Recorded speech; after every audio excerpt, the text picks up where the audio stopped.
Hello everyone, welcome to my channel. तो आज मैं बात करने जा रही हूँ हेयर पोरोसिटी के बारे में। आप भी क्या उन लोगों में से हैं जो DIY method multiple times use करते हैं और बहुत से केमिकल प्रोडक्ट्स यूज़ करते हैं, बट उनके रिजल्ट्स जो हैं कई बार आपको अच्छे मिलते हैं और कई बार दे आर नॉट वर्थ। तो सबसे पहली मिस्टेक जो मैं आपको बताना चाहूँगी वो ये है कि आप लोगों को अपनी पोरोसिटी के बारे में नहीं पता है। बालों की पोरोसिटी, सबकी बालों की अलग अलग पोरोसिटी होती है।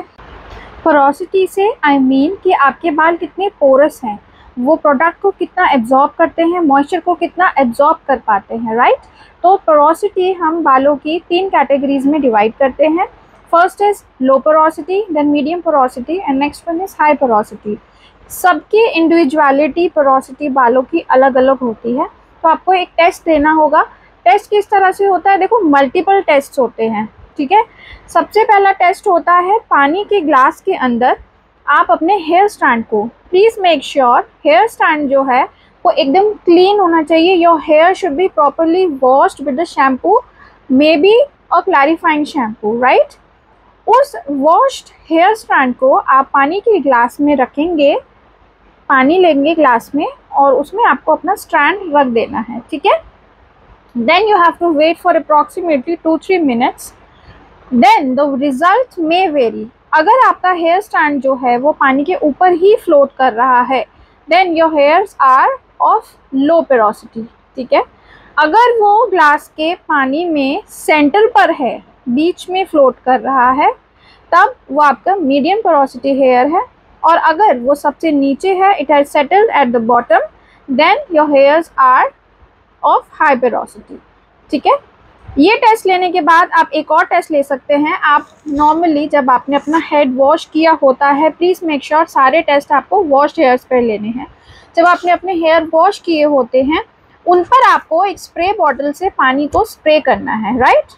अगर पानी जो है वो एब्जॉर्ब हो जाता है बालों के अंदर, तो आपके जो हेयर्स हैं वो हैं हाई पोरोसिटी के। अगर थोड़ा टाइम लगता है, अप्रॉक्सीमेटली 1 और 2 मिनट्स, और वाटर जो है जो आपने स्प्रे किया है वो एब्जॉर्ब हो जाता है, बट ग्रेजुअली थोड़े टाइम के बाद, then they are of medium porosity. और थर्डली, अगर आपने स्प्रे किया और जो वाटर ड्रॉपलेट्स हैं वो हेयर के स्ट्रैंड के ऊपर ही हैं, मतलब बालों पर ही हैं, एब्जॉर्ब नहीं हुए हैं, then your hairs are for low porosity, ठीक है।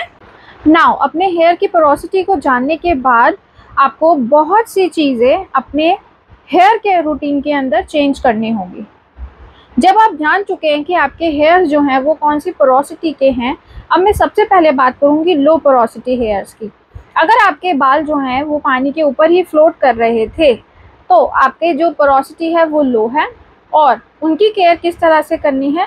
लो पोरोसिटी का मतलब होता है कि आपके जो हेयर्स हैं या जो आपका स्कैल्प है, जो आपके रूट्स हैं, वो मॉइस्चर को या न्यूट्रिएंट्स को, जो कि आप मास्क के थ्रू या DIY रेमेडीज़ के थ्रू अपने हेयर्स को और स्कैल्प को पहुंचाना चाहते हैं, वो जल्दी से एब्जॉर्ब नहीं हो पाते हैं, क्योंकि लो पोरोसिटी के हेयर्स आर वेरी टाइटली, जो पोर्स होते हैं वो बहुत टाइटली पैक्ड होते हैं।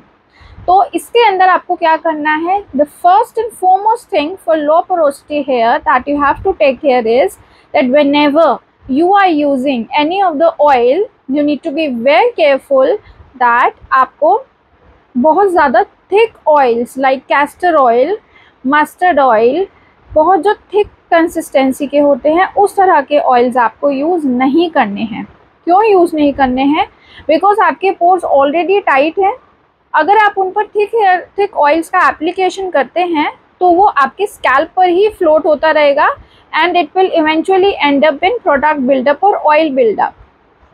और जब हमारा स्कैल्प जो है वो लिविंग है, ठीक है, इसके ऊपर जब ऑयल पेनिट्रेट करता रहेगा तो वहाँ पर फंगल इन्फेक्शन का बहुत चांसेस होते हैं, specially in case of low porosity. Low porosity hairs के केस में प्रोडक्ट बिल्डअप बहुत ज़्यादा होता है, ठीक है। तो आप जो ऑयल्स मैं आपको रिकमेंड करूँगी वो होंगे light weight oils like jojoba oil, rosemary oil आप यूज़ कर सकते हैं। आप आमंड ऑयल यूज़ कर सकते हैं अपने बालों में, but no thick oils. Next most important thing that you have to remember is that in low porosity hairs you have to use always lukewarm oil, or any of the product which you are applying as a DIY, it should be steamed. Like आप किसी गर्म टाल से अपने hairs को heat protection दे सकते हैं ताकि पोर्स ओपन हो और वो प्रोडक्ट जो है वो आपके स्कैल्प में अंदर एब्जॉर्ब हो सके। ठीक है, तो ऑयल भी, अब जब आप ऑयलिंग भी करेंगे बालों में, दैट टू आपको डबल बॉयलर मेथड से ऑयल को ल्यूक वार्म करना है, then you have to apply, right.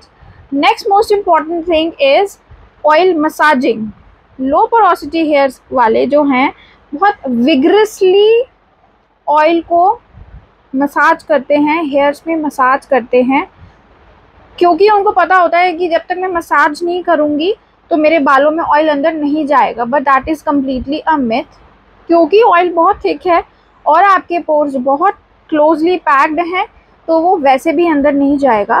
So the best method is कि आप उसको हीट करके ही अप्लाई करें अपने बालों में। ठीक है, next most important thing that you have to remember is आपको सारे वाटर बेस्ड प्रोडक्ट्स यूज़ करने हैं, not cream based, not protein based. Protein shampoo, protein hair mask से आपको बिल्कुल दूर रहना है। You have to use water based products like the products which are infused with aloe vera are wonderful. आप aloe vera का एप्लीकेशन अपने बालों में कर सकते हैं, that will show a wonderful result. So you need to be very careful while choosing the products. Now the third one and the most important thing is that for low porosity hairs आपको अपनी scalp को clean करना बहुत important है। ठीक है, अपने hairs के लेंथ के क्लीनिंग से ज़्यादा आप अपने स्कैल्प की क्लीनिंग पर ध्यान देंगे तो आपकी हेयर ग्रोथ बहुत अच्छी होगी। तो वो कैसे कर सकते हैं?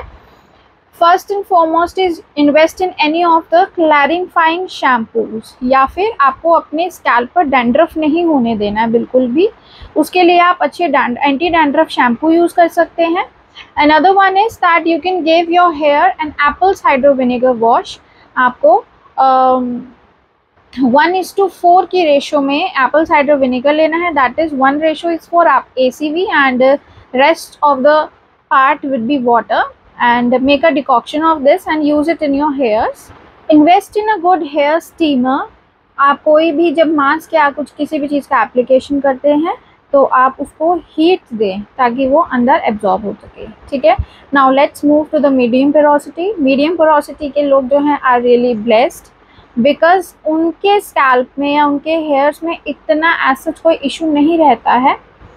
बस उनको ध्यान रखना होता है रेगुलर प्रोटीन इनटेक का, एंड प्रोटीन या हेयर मास्क वो रेगुलर बेसिस पर अप्लाई करते रहेंगे तो their hair will be best of their health. Okay, next is high porosity hair. High porosity hair में क्या होता है, आपके जो पोर्स हैं, जो हेयर के क्यूटिकल्स हैं वो ओपन होते हैं, वो बहुत लूजली पैक्ड होते हैं, तो जो प्रोडक्ट है वो ईजिली एब्जॉर्ब हो जाता है। ठीक है, बट जितनी जल्दी प्रोडक्ट एब्जॉर्ब होता है उतनी जल्दी ये वाले हेयर्स जो हैं हाई पोरोसिटी के, ये मॉइस्चर को भी रिटेन कर देते हैं।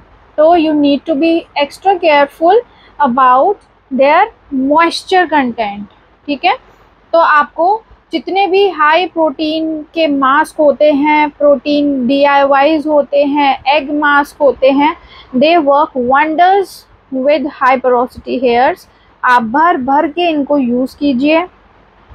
जितने भी आपके लिव इन कंडीशनर्स बने हुए हैं वो सारे हाई पोरोसिटी हेयर्स के लिए बने हुए हैं, they are not meant for low porosity hair, क्योंकि अगर लो पोरोसिटी वाले इनको यूज़ करेंगे they will end up in this scalp buildup.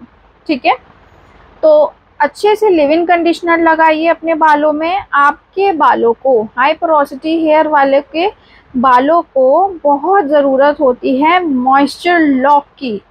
तो जितने भी moisturising based, cream based products हैं they will work best for you. जितने भी थिक ऑयल्स हैं लाइक कोकोनट ऑयल, आपका मस्टर्ड ऑयल, आपका castor oil, the thickest of all, ये सब आप ही के हेयर्स के लिए बने हुए हैं। इनको लगाइए।